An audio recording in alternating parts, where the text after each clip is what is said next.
Soy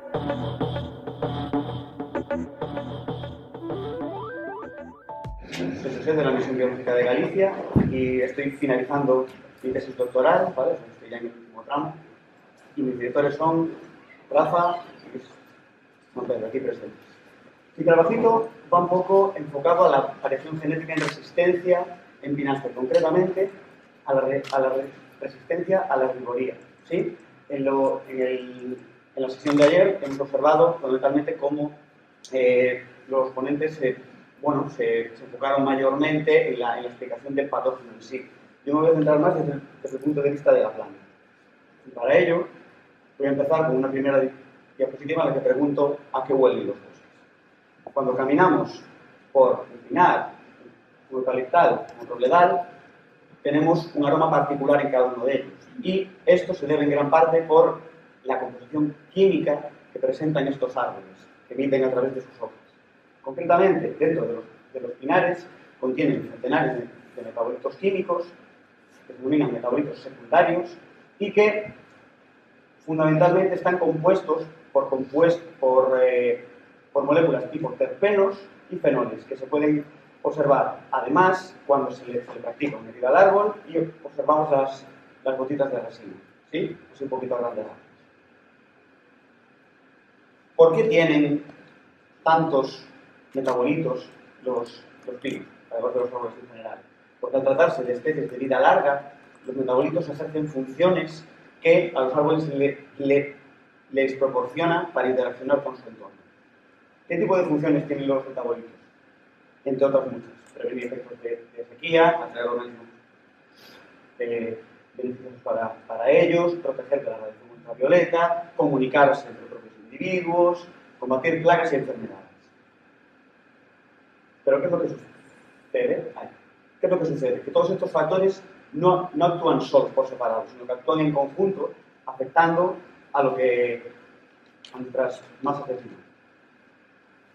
A mayores, debido al cambio global en los que se predicen unos aumentos de temperatura y disminución de precipitaciones estivales, la incidencia de cada uno de estos factores se predice que también va a ser superior, y añadido a la actividad humana y al comercio y trasiego de material de un lugar a otro, esto se va a incrementar.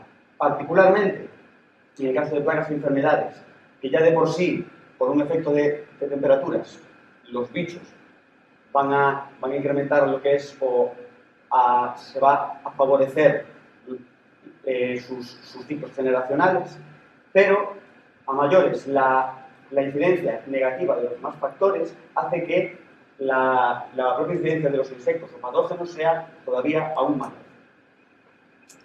Entonces, ¿cómo pueden combatir los pinos ante este tipo de escenarios que supuestamente nos esperan? ¿Y cómo pueden hacer para combatir contra plagas y enfermedades? Pues se basan principalmente por la variación genética que tengan las masas forestales de pino y de la potencialidad fenolítica que presenten para combatir este tipo de organismos.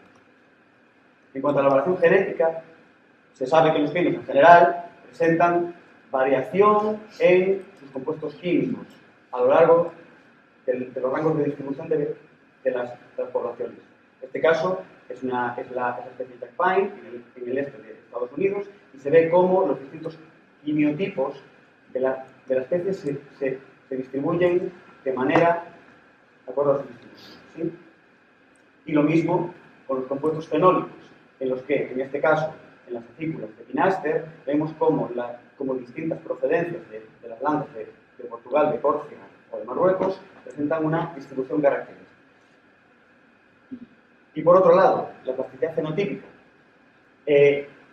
Es decir, los pinos de forma basal presentan una concentración de compuestos que se denominan defensas constitutivas cuando los árboles no son atacados. ¿Vale? ¿Qué sucede cuando un pino es atacado? Que presenta una especie de respuesta inmune que le permite ejecutar y reaccionar mediante cambios en la concentración y el perfil de metabolitos químicos para combatir la amenaza que le está atacando, sea un insecto, sea un patógeno. ¿Sí?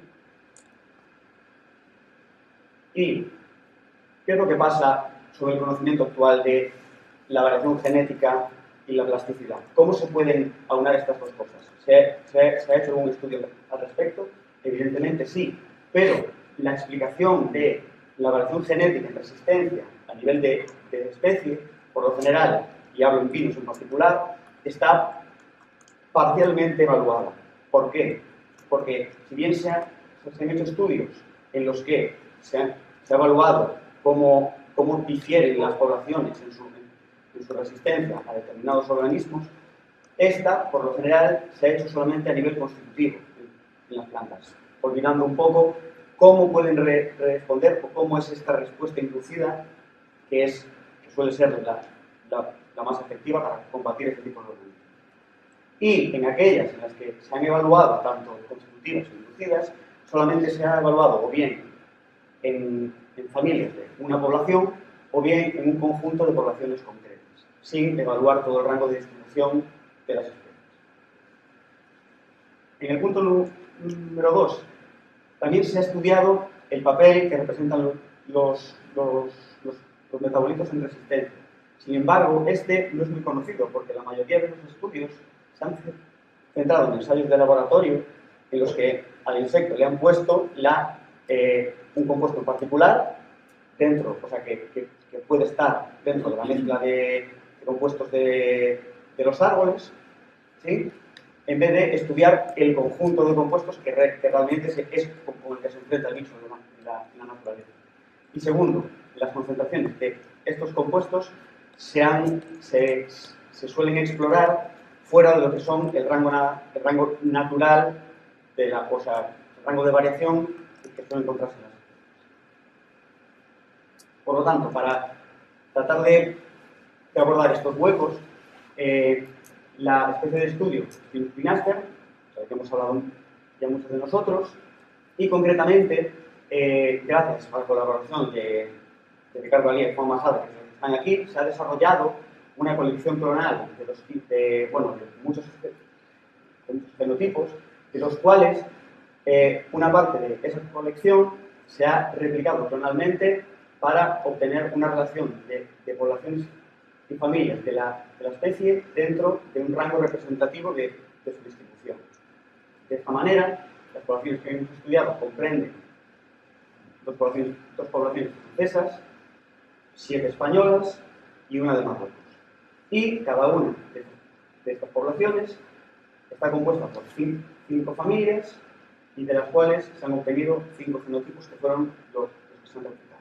Este experimento se desarrolló en un invernadero, en un ambiente controlado, para evaluar esas diferencias genéticas entre las poblaciones. Para evaluar tanto las defensas químicas o supuestas defensas químicas y la resistencia, los compuestos químicos se analizaron por cromatografía de gases y de líquidos del tallo de las plantas y se analizaron tanto en plantas control como en plantas inducidas por metilfosfonato, que es una hormona sintética que también está presente en las plantas y que produce efectos similares de inducción cuando es atacada por un insecto herbívoro. Y, por otro lado, utilizando otras de las copias clonales de cada uno de los fenotipos, evaluamos la resistencia a la herbivoría también en plantas control y en plantas inducidas a un insecto herbívoro, el Globius albicans. Por lo tanto, ¿qué queremos exactamente contestar? 1. Primero, ver si hay variación genética en la resistencia a la herbivoría en esta especie. 2. Si la hay, ¿hasta qué punto los compuestos químicos pueden predecir esta variación en resistencia y en qué cantidad, hasta qué punto? Y si lo hacen, ¿en qué sentido la predicción? ¿La química ayuda o no ayuda a la resistencia? Por lo tanto, inicialmente, voy a hablaros un poco de la variación genética en poblaciones. Las poblaciones están ordenadas de norte a sur, ¿vale? Con lo cual aquí tendríamos las poblaciones atlánticas francesas, aquí tendríamos la marroquí, y para ello aplicamos un modelo mixto, un diseño strip-plot, ¿vale? Y para ello evaluamos los efectos de la inducción de la población, de la familia dentro de la población, y las interacciones, que nos informarían de la plasticidad. Cuánto son de diferentes las poblaciones en función de su inducción por el germinato. Y también incluimos como covariables el peso del insecto y el diámetro. Y encontramos como datos significativos que hay diferencias entre poblaciones y no hay diferencias a nivel de familia, hablando de la variación genética entre poblaciones. ¿Qué sucede cuando inducimos las plantas? Evidentemente encontramos un efecto fuerte de la inducción, ¿sí? Como vemos aquí, que se reduce más de la mitad del daño producido por el insecto, pero no encontramos variación genética en la plasticidad a nivel de población. Entonces, lo que hicimos fue, como esta especie está estructurada en distintos grupos genéticos, tratamos de evaluarlo de esa manera. Y en este caso sí que encontramos, aparte de la ya mencionada inducción por el germinato y claras diferencias entre grupos genéticos, sí encontramos una clara significación de el efecto de la inducción entre los grupos genéticos. ¿Qué quiere decir esto? Que la variación genética en plasticidad está estructurada pareciéndose la plasticidad entre poblaciones que pertenecen al mismo grupo genético que respecto a la de grupos genéticos distantes. Y ahora, sabiendo que sí encontramos variación genética en resistencia y también en plasticidad, evaluamos hasta qué punto, mediante relaciones univariantes y un análisis multivariante, los compuestos químicos pueden llegar a relacionarse o no con la resistencia. Y para ello, de toda la batería de compuestos, un centenar de ellos, más o menos identificados o cuantificados, los relacionamos por correlaciones bivariadas, ¿vale? Inicialmente y posteriormente con un análisis multivariante. A nivel constitutivo y en la plasticidad, que sería, ya que disponemos de enfoques clonales en plantas inducidas y plantas control, hicimos la resta del valor para cada uno de los metabolitos a nivel de concentración de la planta inducida menos la rueda. Y, además, teniendo en cuenta cómo está estructurada esta especie, por el parentesco que hay entre los fenotipos dentro de las familias, para evitar relaciones espúreas, corregimos estos resultados por el parentesco y la estructura de las poblaciones. ¿Qué hemos encontrado? Que en las relaciones univariantes no encontramos nada a nivel constitutivo ni de inducibilidad. Es decir, los compuestos individuales per se no se relacionan con el daño por la riboría. Sin embargo, cuando estudiamos el cóctel de compuestos dentro de cada planta, evaluando el daño que es ejercido por el bicho a cada genotipo, vemos que a nivel constitutivo tenemos aquí los compuestos, inducibilidad aquí y los otros. No me voy a meter en explicaciones de los compuestos químicos, pero sí mencionar que los compuestos en azul son los que predicen mayor resistencia y los compuestos en rojo son aquellos que estarían más relacionados o como mínimo no relacionados con la resistencia. ¿Sí?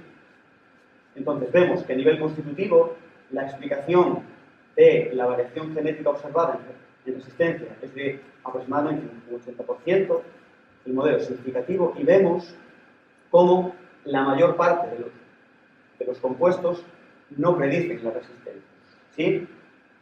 Parece como que hay algunos que sí, pero otros que no.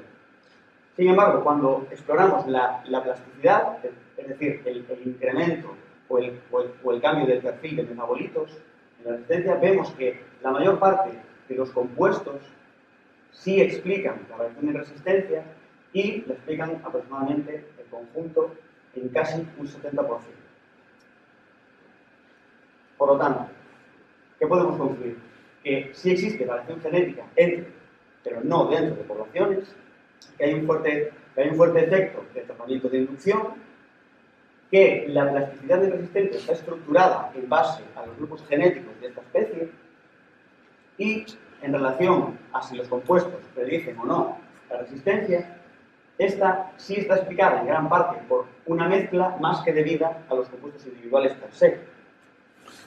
y que la resistencia constitutiva está altamente explicada por el perfil químico, pero no nos dice exactamente en qué dirección va. No nos indica, o por lo menos no nos dice que las defensas constitutivas realmente sean efectivas del todo contra este virus.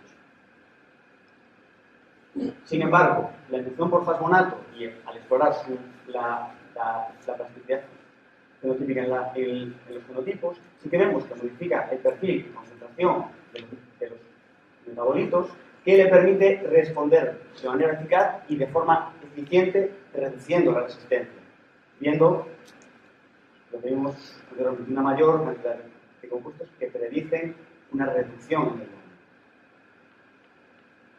Con lo cual, y para finalizar, desde mi punto de vista, esto es una opinión más personal que otra cosa, que para mejorar la resistencia a nivel intraespecífico, desde el punto de vista de la planta, habría que explorar también su capacidad plástica a la hora de defenderse, no solamente explorar a nivel constitutivo pues, lo que tiene utilidad como un carácter adaptativo claro. Y que no todos los compuestos pueden estar asociados a resistencia, con lo cual es conveniente explorar pequeños y diversos grupos de compuestos más que grandes grupos y muy poquitos para explicar la resistencia, porque no todos los componentes que están dentro de los macrogrupos están relacionados con la resistencia.